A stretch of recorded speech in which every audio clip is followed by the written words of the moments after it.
Hey everybody, welcome back to the channel. Here's the latest addition to the garage.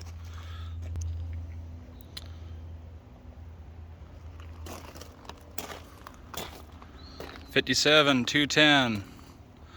So this car, my uncle bought 3 of these things when I was about, I don't know, 10 or 11 or something like that, and he kept the one in the worst shape and sold the other 2 that were in better so he could keep this one, from what I remember. This was a complete car, and he asked me when I was younger if my dad and I wanted to come over and tear this thing apart. I was about 12 years old, and of course I was chomping at the bit to do anything I could on cars. And my uncle was a big person in my life that inspired me to do some of the stuff I do today.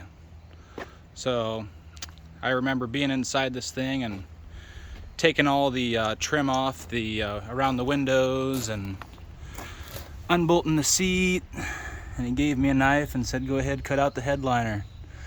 And I cut all that shit out of there, and of course all the dust and old nastiness came out of it. But yeah, it was a complete car. And then he said, you ever used a DA before? And I said, nope.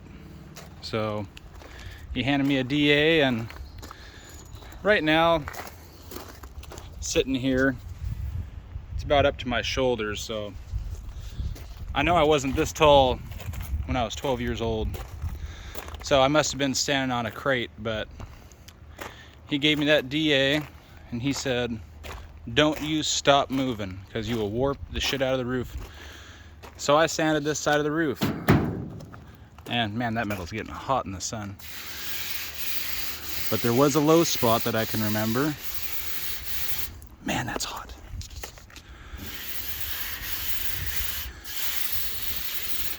Right there, low spot.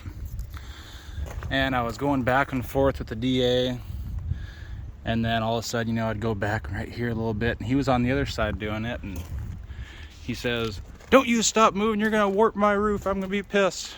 So of course I'd step back and just kept moving with it. But that was the first time really getting deep in working on a car, and I'll never forget that on this very car.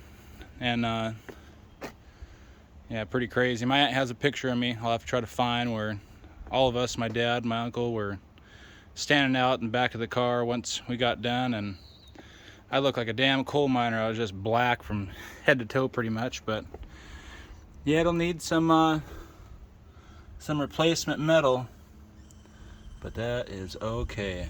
I'm very very honored to be able to work on this car and do right by my uncle, and it'll be a nice proper hot rod when I'm done with it. So my old Chevy van that I got from my dad, which a certain somebody started selling parts off of it. The motor that's in it, my uncle actually gave to my dad, and it was the motor that was going to go into this '57. So I'll be pulling that motor out of the van. It would pull that van up to 110, 120, no problem. So it would definitely motivate. And then I got a Muncie 4-speed out of a '65 Impala SS 396. That'll go behind it. This was originally a 6-cylinder with a 3 on the tree, 210 posts, and it was that green. Let's see if you can see it here. I don't know how easy it is to see, but the green right back in there. So we sanded it down as much as we could, and then sent it off to get sandblasted to save him some money on sandblasting. And then it was put in DP primer. There's my pops there. You guys saw him driving the dune buggy. He was there that day tearing this thing down. Hey Pops, what do you got to say about that day, huh? Yeah, What do you remember about that day going over to Doug's and tearing this thing down? a lot of work. That it was. Yeah, that was at least 20 years ago now. Yeah. So really awesome. But yeah, super excited, and it's going to be a while before I work on it, but man, talk about awesome. So very excited, very stoked, and next one to be done here soon enough. Anyhow, everybody, thanks for watching, thanks for subbing, and we'll catch you guys on the flip side.